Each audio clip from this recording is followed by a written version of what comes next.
Hello बच्चों, मैं स्मिता बिजलवान स्वागत करती हूँ आपका आईसीटी वर्चुअल क्लासरूम में। और आज हम पढ़ने जा रहे हैं क्लास 8 साइंस का चैप्टर जो कि है हमारा कोल एंड पेट्रोलियम।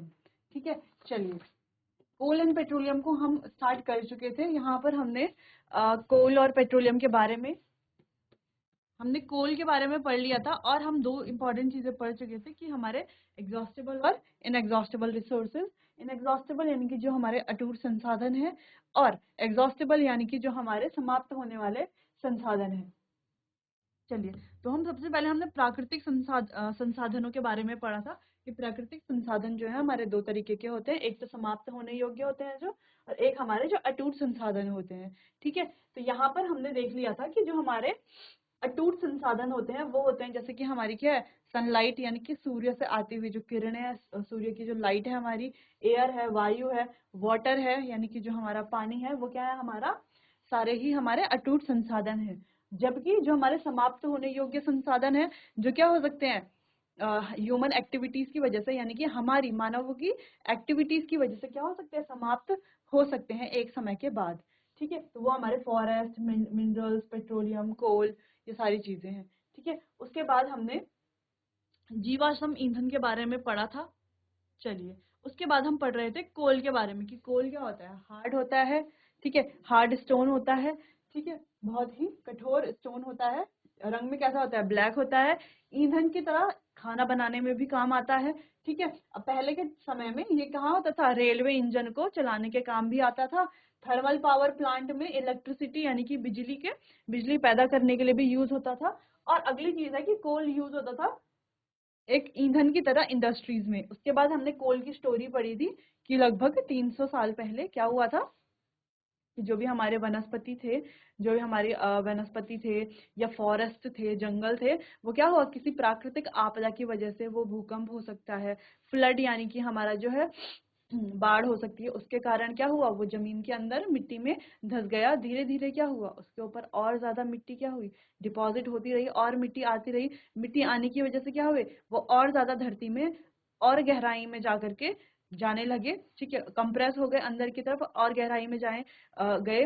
तो वहां गहराई में क्या हुआ कि वहां पर क्या था, हमारा तापमान बहुत ज्यादा था और दाब भी क्या था, बहुत अधिक था। ठीक है, जिस वजह से अधिक ताप और दाब की वजह से वो क्या हो गए, धीरे धीरे किसमें कन्वर्ट हो गए, धीरे धीरे वो कोल में कन्वर्ट हो गए, धीरे धीरे वो कोयला बन गए।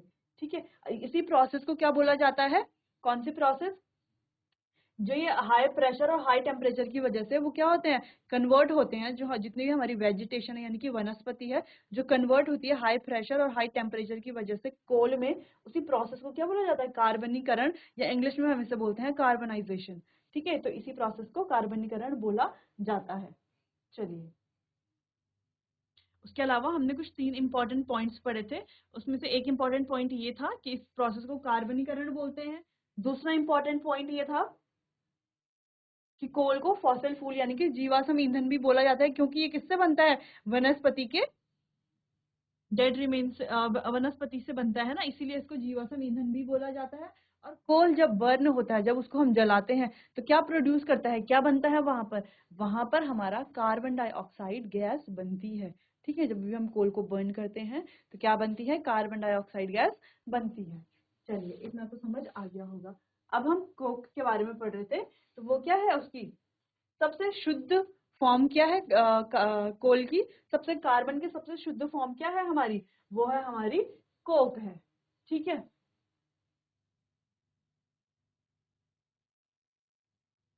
चलिए, ये कैसा है, टफ है, पोरस है और ब्लैक सब्सटेंस है। क्या है, कार्बन की क्या है, ये प्योर फॉर्म यानी कि सबसे शुद्ध फॉर्म यही है कार्बन की। ये किस चीज में यूज होता है, manufacture of steel and in the extraction of many metal. तो अलग अलग मेटल्स को एक्सट्रैक्ट करने में ये यूज होता है। और स्टील के मैन्युफैक्चर यानी कि स्टील को बनाने में भी ये क्या होता है, यूज होता है। चलिए, अब अगला है हमारा कोल तार। ठीक है, कोल तार के बारे में पढ़ते हैं। जो हमारा कोल तार है, हम सब ने देखा होगा कोल तार, जब रोड वगैरह बनती हैं तो कोल तार का यूज होता है वहां पर। ठीक है, मिक्सचर ऑफ 200 सब्सटेंस, तो ये क्या है, लगभग 200 पदार्थों का क्या है, मिक्सचर है। एक क्या है, लगभग 200 पदार्थों का मिक्सचर है। It is a black thick liquid with an unpleasant smell. ये कैसा है, काले रंग का है, ठीक है, यानी कि बहुत ही गाढ़ा, और इसकी स्मेल कैसी, अनप्लीजेंट, यानी कि बिल्कुल भी दुर्गंध है इसमें, ठीक है, कैसी दुर्गंध है, अनप्लीजेंट स्मेल है, ठीक है। चलिए, it is a mixture of about 200 substances, ये लगभग 200 सब्सटेंसेस का क्या है, मिक्सचर है।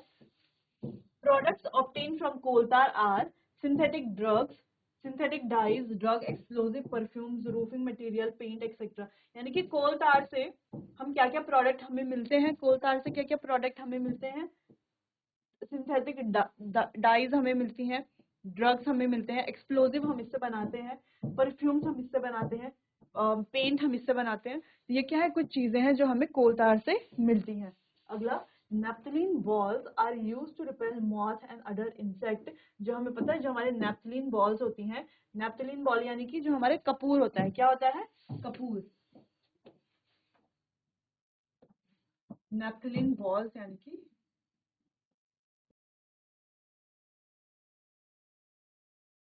कपूर किस चीज में यूज होता है, हटाने में, यानी कि मौत, यानी कि जो कीड़े मकोड़े छोटे छोटे इंसेक्ट्स होते हैं, तो उससे कपूर की मदद से वो क्या होते हैं, भाग जाते हैं, जब वो कपड़ों में चिपके रहते हैं, या कहीं पर भी जो हमारे कीड़े इंसेक्ट्स होते हैं, ठीक है, तो वो किसकी मदद से हट जाते हैं, कपूर की मदद से हट जाते हैं। तो ये कपूर भी है, ये हमें कहाँ से मिलता है, ऑब्टेन फ्रॉम कोलतार। तो ये कपूर जो है, कपूर को भी हम कहाँ से बनाते हैं, कोलतार की हेल्प से बनाते हैं, कोलतार से ही हम कपूर को ऑब्टेन करते हैं, ठीक है। तो चलिए, यहाँ पर कोल तार के बारे में कुछ इंपॉर्टेंट पॉइंट्स हैं, ये आप अपनी नोटबुक में नोट कीजिए।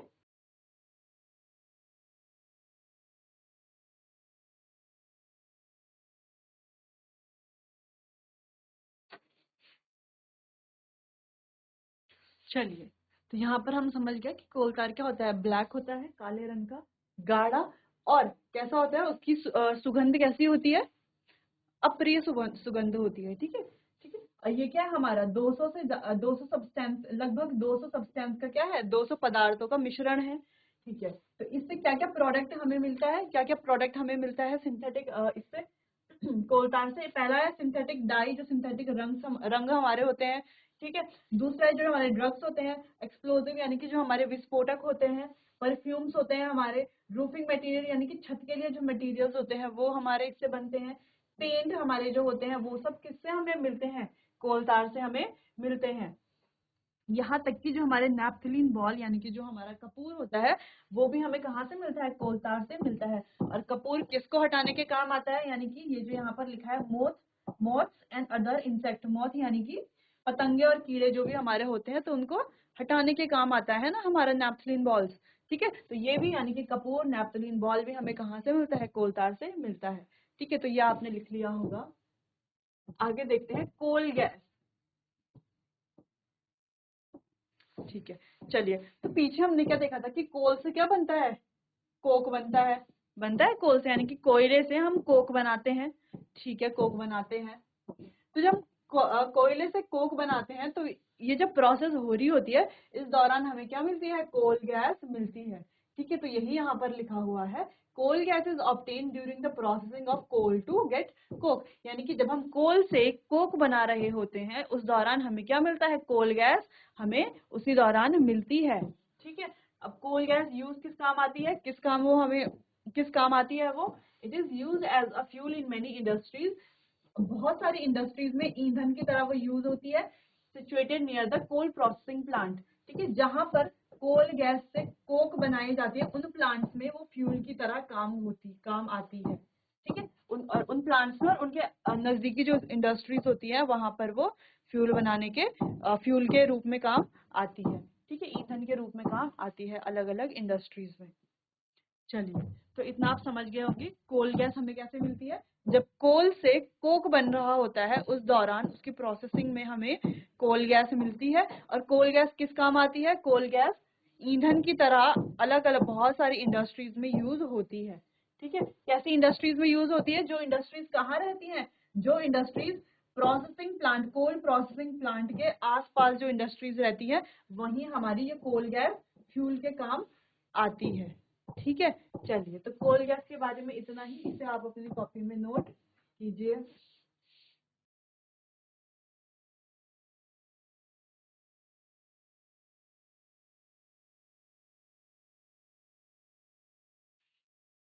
चलिए, आगे बढ़ते हैं। आगे है हमारा पेट्रोलियम।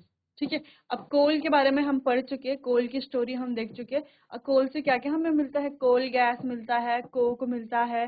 ठीक है, तो ये सारी चीजें हम पढ़ चुके हैं।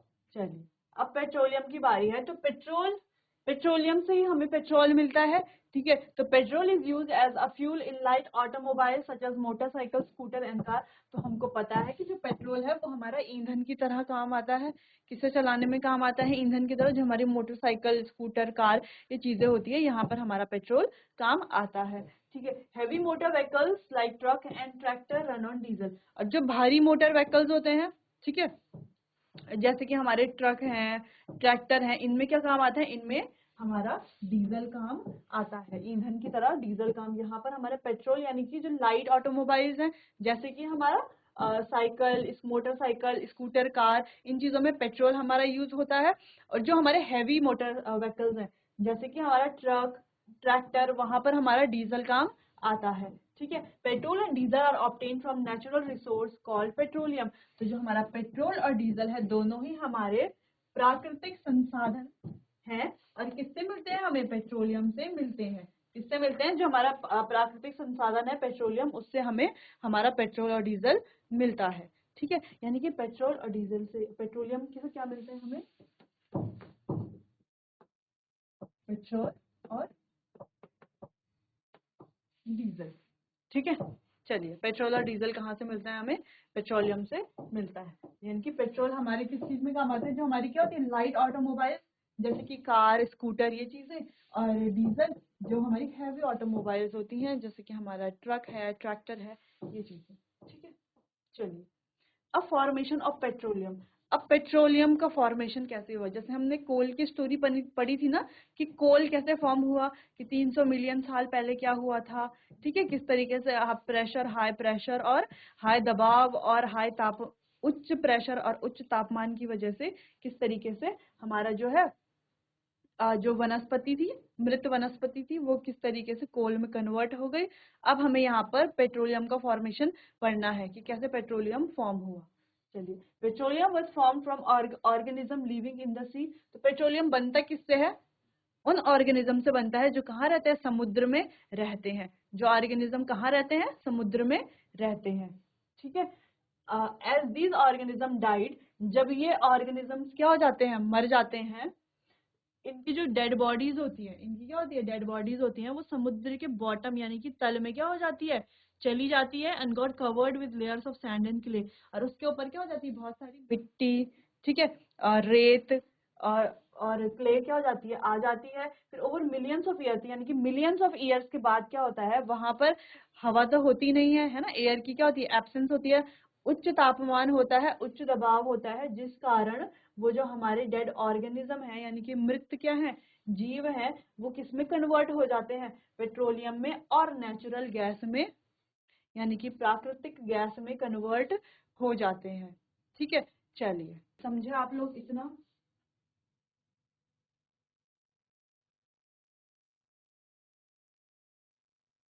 यानी कि इन शॉर्ट अगर हम बोले तो यहाँ पर क्या लिखा हुआ है, यहाँ पर लिखा हुआ है कि जो पेट्रोलियम है वो बनता कैसे है, वो हजारों साल से जो हमारे मृत जीव हैं, जो समुद्र के तल में मृत जीव हैं, उनसे हमारा पेट्रोलियम बनता है। कैसे बनता है उन मृत जीवों से, कि समुद्र के तलों में क्या होता है, जो ऑर्गेनिज्म क्या हो जाते हैं, मर जाते हैं ना, कोई भी जीव है, जब वो मर जाएंगे तो वो क्या हो जाते हैं, धीरे धीरे उनकी बॉडीज है, जो उनकी डेड बॉडी है, वो कहाँ सेटल होने लग जाती है, वो समुद्र के तल में धीरे धीरे उनकी बॉडीज क्या होने लग जाती है, चलने लग जाती है।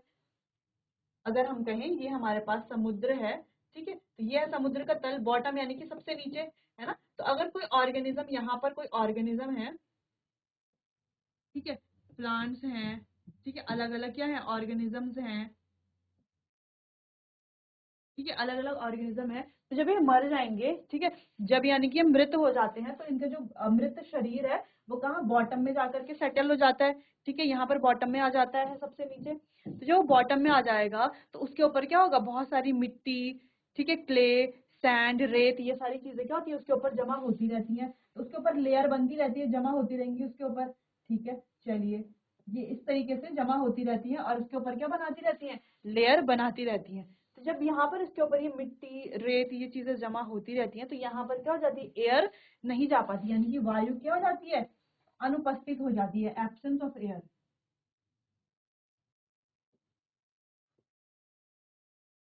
यानी कि यहाँ पर क्या है, किसी भी तरह की कोई एयर नहीं है, ठीक, कोई भी एयर यानी कोई भी वायु क्या है, मौजूद नहीं है। जब यहाँ पे वायु नहीं है और क्या होता है, यहाँ पर जो हमारा टेम्परेचर यानी कि तापमान है वो भी क्या अधिक हो जाता है, और जो हमारा प्रेशर यानी कि दबाव है वो भी क्या हो जाता है, अधिक हो जाता है। यहाँ पर क्या है, हमारा दबाव भी अधिक हो जाता है और तापमान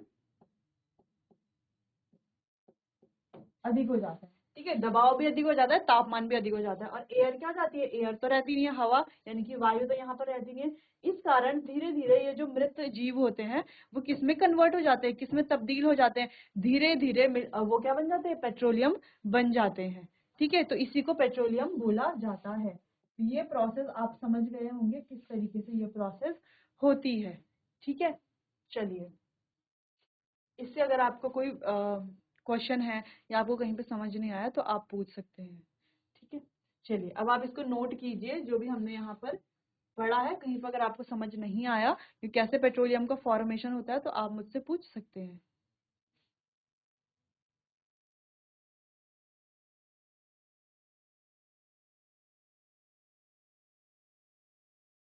चलिए, तो हमने क्या बोला कि जो मृत जीव थे हाई अधिक टेम्परेचर, अधिक तापमान और दबाव की वजह से पेट्रोलियम में परिवर्तित हो जाते हैं, पेट्रोलियम में, और जो हमारी प्राकृतिक गैस है उसमें कन्वर्ट हो जाते हैं, उसमें परिवर्तित हो जाते हैं। अच्छा, ये प्रोसेस में क्या हमको हजारों साल लगते हैं, क्या लगते हैं इस प्रोसेस में हमको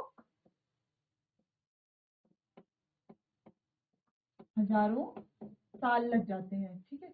इसीलिए ये हमारे क्या है, एग्जॉस्टेबल रिसोर्सेज हैं, यानी कि समाप्त होने योग्य रिसोर्स हैं। क्यों है समाप्त होने योग्य रिसोर्स, क्योंकि इन्हें बनने में क्या होता है, हजारों साल लगते हैं, और यूज तो हम इन्हें इजीली कर लेंगे, पेट्रोल डीजल यूज कर लेंगे इजीली, तो ये क्या हो जाएंगे, खत्म हो जाएंगे, दोबारा बनेंगे तो हजारों साल लगेंगे ना।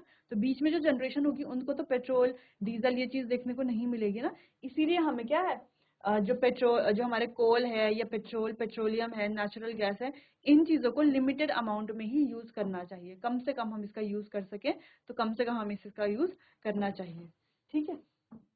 चलिए, आगे बढ़ते हैं, पेट्रोलियम एंड नेचुरल डिपॉजिट्स। तो कुछ इस तरीके से होता है यहाँ पर ये। चलो, अब रिफाइनिंग ऑफ पेट्रोलियम, अब पेट्रोलियम की कैसे रिफाइनिंग होती है वो हम देखेंगे। चलिए, स्टार्ट करेंगे।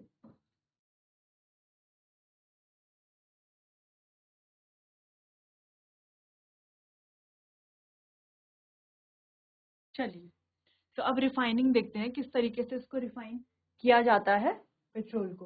Petroleum is a dark oily liquid. जैसे कि हम जानते हैं कि जो हमारा पेट्रोलियम है वो कैसा है, डार्क ऑयली लिक्विड है, यानी कि कैसा, डार्क है और ऑयली है, ऑयली यानी कि तेली तेली जैसा लिक्विड है। It has an unpleasant order, इसका क्या है, एक अप्रिय क्या स्मेल है, ठीक है।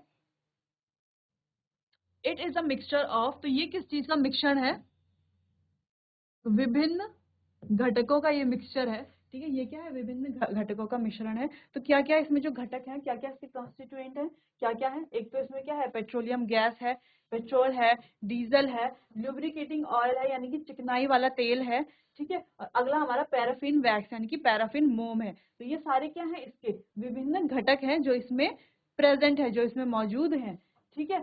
चलिए, कॉन्स्टिट्यूएंट यानी कि घटक, वेरियस यानी कि विभिन्न घटक है इसमें, ठीक है। चलिए, the process of separating the various constituent fraction of petroleum is known as refining. तो ये जो अलग अलग जो हमने ये घटक देखे, अभी यहाँ पर विभिन्न घटक है, इन्हीं विभिन्न घटकों को अलग अलग करना, ठीक है, सेपरेट करना, अलग अलग करना, उसी को क्या बोला जाएगा, उसी को क्या बोला जाएगा, रिफाइनिंग बोला जाएगा। The process of separating the various constituent fraction of petroleum is known as refining. तो उसी को क्या बोल रहे हैं हम, रिफाइनिंग बोल रहे हैं। It is carried out in petroleum refining refinery. तो ये जो रिफाइनिंग है, जो रिफाइनिंग हो रही है वो कहाँ पर होती है, वो होती है पेट्रोलियम रिफाइनरी में। तो ये क्या है, एक पेट्रोलियम रिफाइनरी है, यहीं पर ये जो रिफाइनिंग है किस चीज की, ये जो अलग अलग हमारे पास घटक है ये अलग अलग घटक क्या होते हैं, सेपरेट किए जाते हैं, जिससे कि क्या होता है हमारा, इसी को क्या बोला जाता है, रिफाइनिंग बोली जाती है। और कहाँ पर होती है, पेट्रोलियम रिफाइनरी में होती है। तो चलिए आप इसको नोट कीजिए।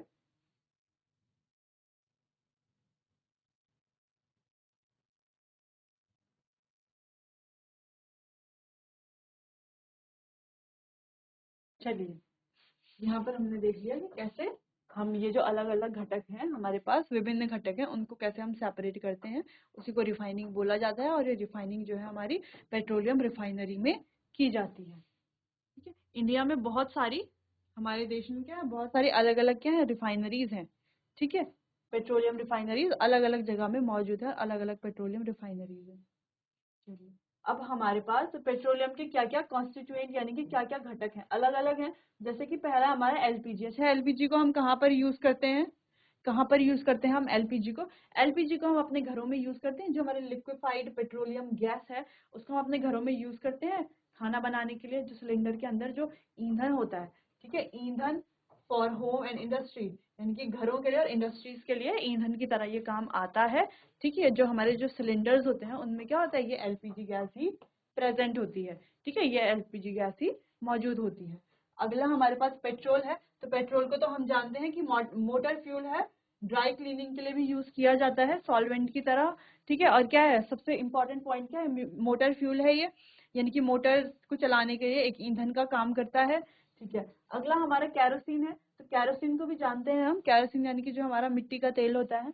तो मिट्टी का तेल किस लिए यूज होता है, फ्यूल्स फॉर स्टोव्स के लिए, लैम्प के लिए, और जेट एयरक्राफ्ट जो होते हैं हमारे उनके लिए भी यूज होता है एक फ्यूल की तरह। ठीक है, अगला हमारा डीजल। डीजल को हम जानते हैं हैवी मोटर्स के लिए यूज होता है, जैसे हमारे ट्रक ट्रैक्टर है, और इलेक्ट्रिक जनरेटर्स में भी यूज होता है। अगला हमारा लुब्रिकेट ऑयल, यानी कि चिकनाई वाला जो हमारा तेल है वो किस लिए यूज होता है, लुब्रिकेशन के लिए यूज होता है। ठीक है, पैराफिन वैक्स, पैराफिन मोम जो है हमारा, तो वो मोम किस चीज में यूज होता है, वैसलीन बनाने के काम आता है, अलग अलग ऑइंटमेंट बनाने के काम आता है, कैंडल्स बनाने के काम आता है। और अगला हमारा बिटुमेन, बिटुमेन पेंट्स के लिए और रोड की सरफेसिंग के लिए काम आता है। तो ये जो कॉन्स्टिट्यूएंट्स है इनको आप अपनी कॉपी में नोट कर सकते हैं और इनके यूजेस भी लिख सकते हैं। चलिए,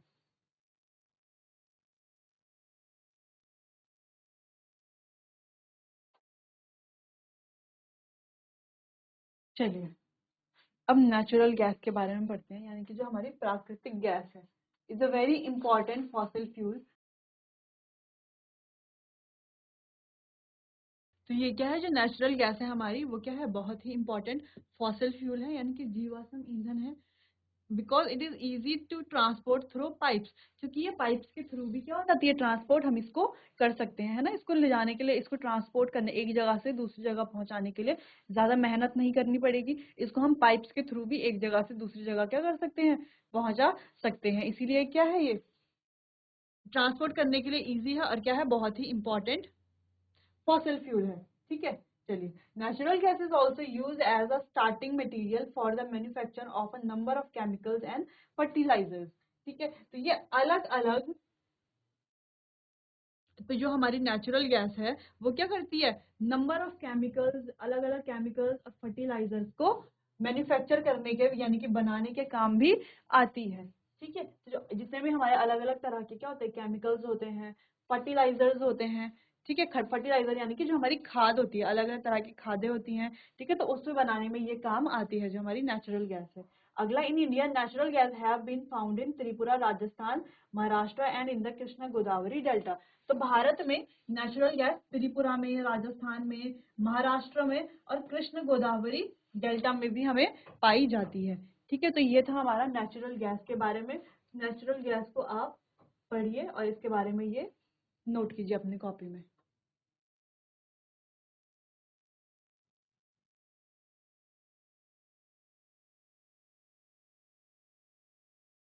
चलिए, तो इतना था हमारा नेचुरल गैस के बारे में।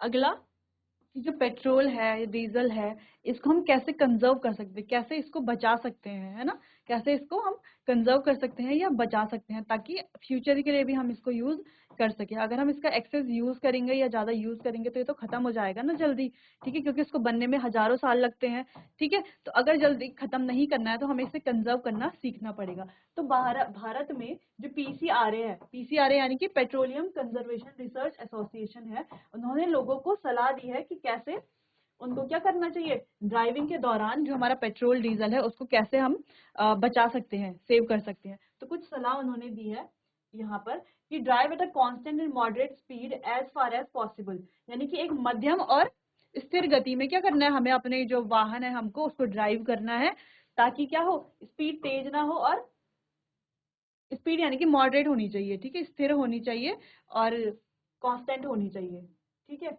चलिए अगला हमारा switch off the engine at traffic lights at the place where you have to wait, यानी कि जब हमारा क्या हो, ट्रैफिक जहां पर हो वहां पर हमें क्या करना चाहिए, इंजन को स्विच ऑफ कर लेना चाहिए, ठीक है, या फिर जहां पर भी हमें वेट करना है तो वहां पर जो भी है हमें अपने व्हीकल को, अपने वाहन को स्विच ऑफ कर लेना चाहिए इंजन को, ठीक है। अगला ensure correct tyre pressure, tyre pressure सही हो ये हमें इंश्योर करना चाहिए। अगला ensure regular maintenance of the vehicle, यानी कि हमें ये सुनिश्चित करना है कि हमें अपने व्हीकल को क्या करते रहना है, रेगुलर उसका मेंटेनेंस करना चाहिए, यानी कि उसका रख रखाव अच्छे से करना चाहिए, जिस वजह से क्या होगा, वो ज्यादा हमारा जो है पेट्रोल या डीजल खर्च उस पर नहीं होगा। तो ये कुछ पॉइंट्स थे जो उन्होंने दिए हैं, ये आप नोट कर सकते हैं।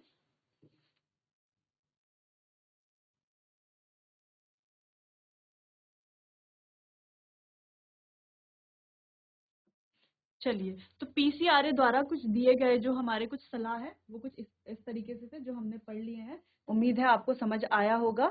अब के लिए बस इतना ही, मिलते हैं अपने अगले लेक्चर में, तब तक के लिए आपका बहुत बहुत धन्यवाद।